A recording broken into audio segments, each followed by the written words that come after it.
The Public Sphere, an explanation by Anthony Puglia. The public sphere is an ideology coined by German sociologist and philosopher Jürgen Habermas. The basic concept for the public sphere was that it was a realm of our social life in which a public opinion can be formed. According to Habermas, there are certain criteria that the public sphere must maintain in order to remain truly democratic. 1. It remains independent of commercial exchange. Number 2. It is nurtured by reliable information. 3. It is anchored in a social setting. 4. It is a site of rational debate and public opinion. And number 5. It ultimately stands for democracy. This concept was illustrated back in the early 1800s in Europe.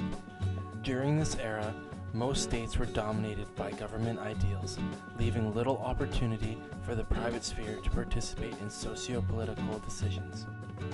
This political inclusivity is what sparked the wealthier middle class to participate in methods of autonomy revolving around the political and social aspects of the state. This is known as the bourgeois public sphere. Habermas argued that the bourgeois public sphere was inclusive, being open and accessible to all. These people gathered in social areas such as coffee houses and public salons where there was room for all to participate in rational discourse. We say rational discourse because the conversation must be justifiable and seen as reasonable by all who are participating and aims for the common good. However, when it came to the bourgeois public sphere, many theorists critiqued Habermas's findings as certain social groups were excluded as a public. In particular, women, peasants, and those who were a visible minority were excluded from the bourgeois public sphere.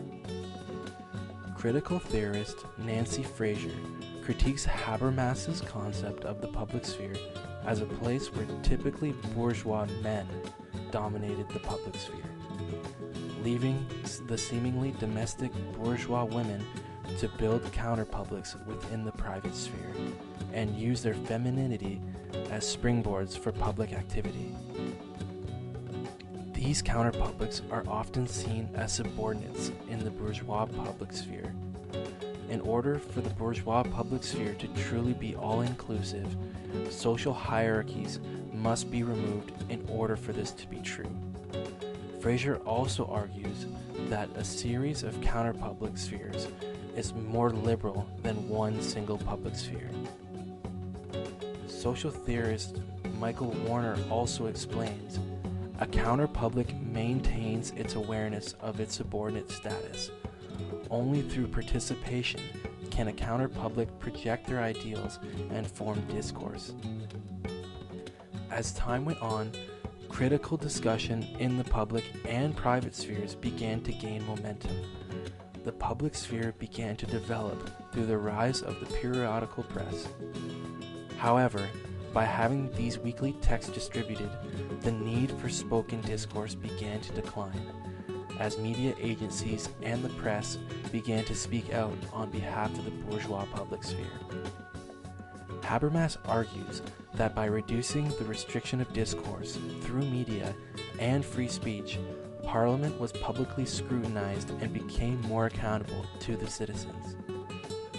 In more recent years, this concept is evidently shown in the social movement Occupy Wall Street, a protest movement that focused around social and economic inequalities. Occupy Wall Street was a movement branching off of the Arab Spring, where an Egyptian people took over public spaces to protest the oppression and lack of job opportunities they faced in their daily lives. The whole concept of the Occupy movement was to facilitate rational discourse within a public that gathered in a common area, much like in Habermas's public sphere. However, since there were restrictions placed on the city of New York, there were limitations as to where the public could form and protest. The occupiers created a human microphone system where a short message would be relayed and echoed throughout the crowd, as Calhoun describes this as a demonstration of participatory democracy. In order for those receiving the message to interact, hand gestures devised for the General Assembly were used. This allowed the mass audience to better convey their thoughts without having to disrupt and slow down the proceedings. The main difference between Occupy and Habermas's public sphere is that in Occupy, all people had equal opportunity to speak and interact, no matter their race or social status. Whereas one of the main criticisms of the bourgeois public sphere was that it was typically wealthy men who facilitated the discourse. The ultimate downfall of Occupy was in fact that it operated as an open network rather than in a hierarchy. As Calhoun explains, the democratic legitimacy made challenges in building and enduring an effective movement. By having Occupy spread across America, different occupiers had different motivations, and overall, the discourse became distorted.